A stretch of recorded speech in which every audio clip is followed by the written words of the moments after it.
Hello बच्चा लोग, कैसे हैं आप सब। मैं आपकी दोस्त, आपकी टीचर जपनीत, आपका स्वागत है जपनीत की व्याकरण शाला में। चलिए, तो आज है हमारा 13th डे, 13वां दिन है। 13वें दिन में हम नेक्स्ट टॉपिक पढ़ेंगे। कल हमने पढ़ा था अव्यय। होप सो आपको अव्यय बहुत अच्छे से समझ आया। आज हम पढ़ने वाले हैं पर्यायवाची और विपर्याय, यानी कि जिसको हम विलोम शब्द बोलते थे। हिंदी में जब हम छोटे थे तो विलोम शब्द बोलते थे, अब हम उसे विपर्याय बोल रहे हैं। चलिए, पर्यायवाची से स्टार्ट करते हैं। नोट्स आपकी स्क्रीन में दिख रहे होंगे। पर्यायवाची यानी कि सिनोनिम्स, ऐसे शब्द जिसका अर्थ सेम है परंतु शब्द अलग हो गया। ठीक है, जैसे सूर्य मने सन, इसका देखो भानु, रवि, दिनकर। ठीक है, जलम यानी वाटर, जल, नीरम, तोयम, वारी। ठीक है, फिर कमलम मतलब कि लोटस, पंकजम, नीरजम, जलजम। जलजम, जलम होगा तो जल हो जाएगा, ध्यान रखना। ठीक है, फिर गंगा नदी, गंगा रिवर को क्या बोल रहे हो, भागीरथी, सुर नदी और मंदाकिनी। ठीक है, मंदाकिनी। फिर नेक्स्ट देखिए, वायु मतलब एयर को क्या बोल रहे हो, पवनः, अनिलः और समीरः। और अग्नि मतलब फायर को तुम क्या बोल रहे हो, अनलः, पावकः और वहीनि। ठीक है, आकाश, आकाश मतलब कि आपका आसमान, इसको आप क्या बोल रहे हो, गगनम, नभः, व्योम। पृथ्वी को आप क्या बोल रहे हो, भूमि, वसुधा, धरा। ठीक है, फिर चंद्र, चंद्र मतलब आपका चांद, इसको आप क्या बोल रहे हो, शशांकः, सुधांशु, मयंकः। वृक्ष मतलब पेड़ को क्या बोल रहे हो, तरुः, पादपः, धूम्र, धूम्र।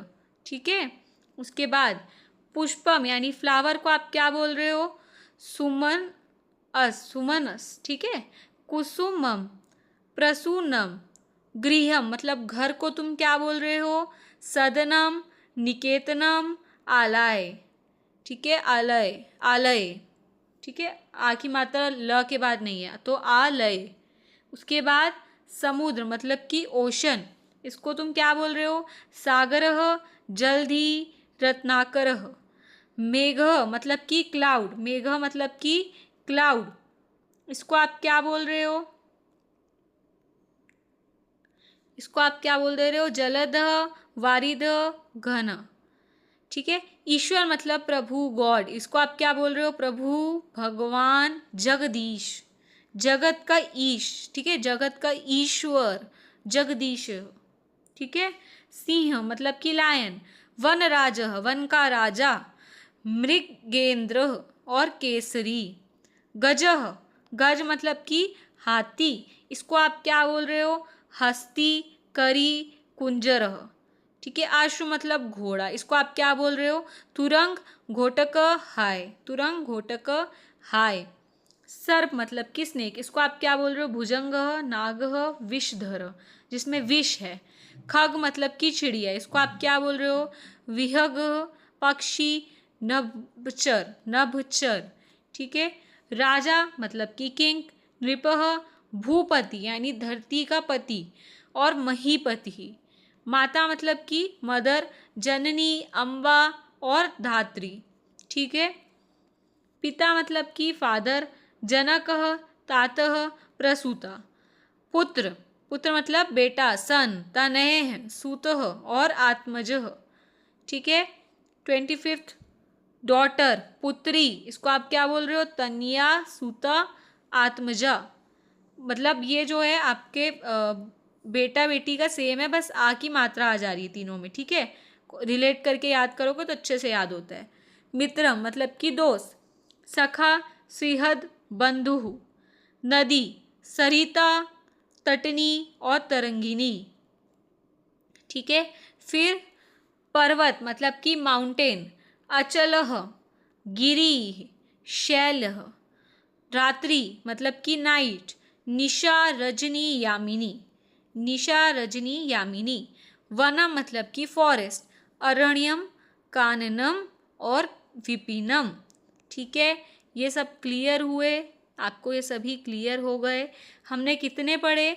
हमने 30 पर्यायवाची शब्द पढ़े और हर एक शब्द का हमने जो है 3-3 पर्यायवाची पढ़े। ये क्लियर हुए। विपर्याय पे चले। विपर्याय मतलब कि अपोजिट, जिसको हम हिंदी में क्या बोलते थे? विलोम शब्द। चलिए, इसको मैंने कुछ भागों में बांट कर रखा है, जैसे कि जनरल वर्ड्स। सत्यम तो असत्यम, सुखम दुखम। आपको इंग्लिश में मीनिंग्स दे दिए ताकि जो वर्ड नहीं पता आप उसे समझ सके। ज्ञानम अज्ञानम, धर्म अधर्म, जय पराजय। गुण और स्वभाव, क्वालिटीज से रिलेटेड। गुण अवगुण, या इसको आप दोषः भी बोल सकते हो। सज्जन दुर्जन या खलः। उदार कृपणः, कृपणः, ठीक है, या फिर अनुदारः। कृतज्ञ कृतज्ञन, विद्वान मूर्ख, कोमलम कठोरम, शांत क्रुद्ध। क्रुद्ध जब आप हिंदी में बोलते हैं तो क्रोध बोलते हैं, संस्कृत में आप उसे क्रुद्ध बोलते हैं, यानी कि गुस्सा। ठीक है। पवित्रम यानी कि प्योर, अपवित्रम आलस्यम, उद्यम परिश्रम। सत्यवादी मिथ्यावादी, मिथ्यावादी। ठीक है। फिर उसके बाद किसके बेसिस पे? काल और स्थान, यानी कि टाइम और स्पेस।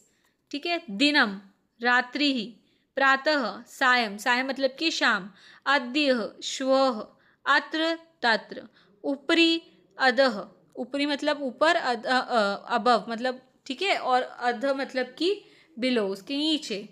पुरतः पृष्ठः, पुरत मतलब आगे और पृष्ठ मतलब पीछे। ये कल जो है हमने सब अव्यय में पढ़े, ये वाले है ना। दूरम समीपम निकटम, आदि ही अंतः, आदि मतलब आगे और है, जैसे हम इंग्लिश में लिखते हैं ना एक्स्ट्रा। ठीक है, तो वहाँ पर आदि, हिंदी में लिखते हैं आदि, ऐसी आदि और अंत मतलब यहाँ पर खत्म हो गया। पूर्वम पश्चात, प्रकाश यानी लाइट, अंधकार और तमः। ठीक है, आगे बढ़े। अवस्था और प्राकृति यानी कि स्टेट एंड नेचर के अकॉर्डिंग। जीवनम मरणम मृत्यु, शीतम उष्णम, धनी निर्धन दरिद्र, दरिद्र मतलब कि गरीब, बलवान दुर्बल निर्बलः, उच्चय नीचय, उच्चय मतलब जोर से, नीचय मतलब थोड़ा कम आवाज में। ठीक है, क्वाइटली। वृद्ध मतलब बूढ़ा, युवा या बालक, और स्वस्थ अस्वस्थ रुग्ण मतलब जिसको कोई रोग हो। स्थिर चंचल, नूतनम पुराणम पुरातनम मतलब कि नूतनम मतलब कि नया, और पुराणम मतलब पुराना, और पुरातनम मतलब भी पुराना। दीर्घ जैसे हम क्या बोलते हैं? दीर्घ स्वर, बड़ा आ बड़े ई, ऐसे बड़े शब्दों को बोलते हैं तो जिसका उच्चारण लॉन्ग होता है हम उसे दीर्घ स्वर बोलते हैं, इसलिए यहाँ पर क्या हो गया? लॉन्ग। और लघु और ह्रस्व मतलब कि जिसका शॉर्ट, जैसे हम ह्रस्व स्वर कौन से? छोटा और छोटी, क्यों? क्योंकि वो जल्दी खत्म हो जा रहे। ऐसे रिलेट करके याद रखिए बड़े अच्छे से, और जल्दी, और मतलब याद रहेंगे हमेशा, भूलोगे नहीं, ऐसी चीज हो जाएगी। सामाजिक और व्यवहारिक, सोशल एंड प्रैक्टिकल से रिलेटेड। मित्रम शत्रु रिपु, ठीक है।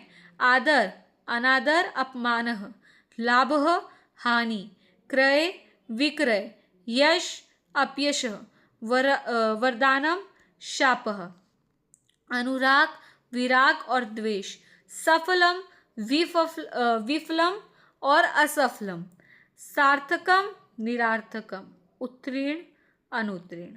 ठीक है, उत्तीर्ण अनुत्तीर्ण। लास्ट आपके हैं यहाँ पर अन्य महत्वपूर्ण, यानी कि मिसलेनियस जिसे हम बोलते हैं, कुछ जिसको आप अलग से ऐसे नहीं कर सकते लेकिन जरूरी है। आकाश पातालम, अमृतम विषम, आस्तिक नास्तिक, आस्तिक मतलब जो भगवान में विश्वास रखता है, नास्तिक जो भगवान में विश्वास नहीं रखता। स्वाधीन मतलब कि इंडिपेंडेंट, पराधीन जो किसी पर डिपेंडेंट हो। सुलभम दुर्लभम, सुलभम दुर्लभम। ठीक है, अब आज आपको बहुत ज़्यादा होमवर्क हम नहीं देंगे। आज आपका होमवर्क जो है बस यही है कि आप इन सभी को क्या करो? रीड करो। 2 बार आप इसे रीड करना, ट्वाइस आप इसे रीड करना। आपको ये याद ना हो, ये चीज़ पॉसिबल ही नहीं है। ठीक है, रीड लर्न मतलब याद करो एंड राइट इट, ठीक है। Read, learn and right, 2 bar read कर लो। अगर नहीं याद हो रहा है एक बार फिर से याद करने की कोशिश करो। पूरे इकट्ठे नहीं हो रहे, 5-5 करके याद करो। याद हो जाए उसे लिख लो। नोट डाउन ज़रूर करना। कुछ वर्ड्स जिनका मतलब आपको हिंदी में नहीं पता है उसको इंग्लिश के मीनिंग के साथ नोट डाउन करना। तो चलो बच्चों, होप सो आपको आज का टॉपिक समझ आया होगा, ठीक है। आपको समझ नहीं आया, कोई सा भी डाउट है आप मुझे कमेंट कर दीजिए। I will definitely clear your all doubts, ठीक है। और वीडियो अच्छी लगी हो तो लाइक कर दीजिए, चैनल को मेरे सब्सक्राइब कर दीजिए, वीडियो को दोस्तों से शेयर करना मत भूलना। चलो बाय बच्चा लोग।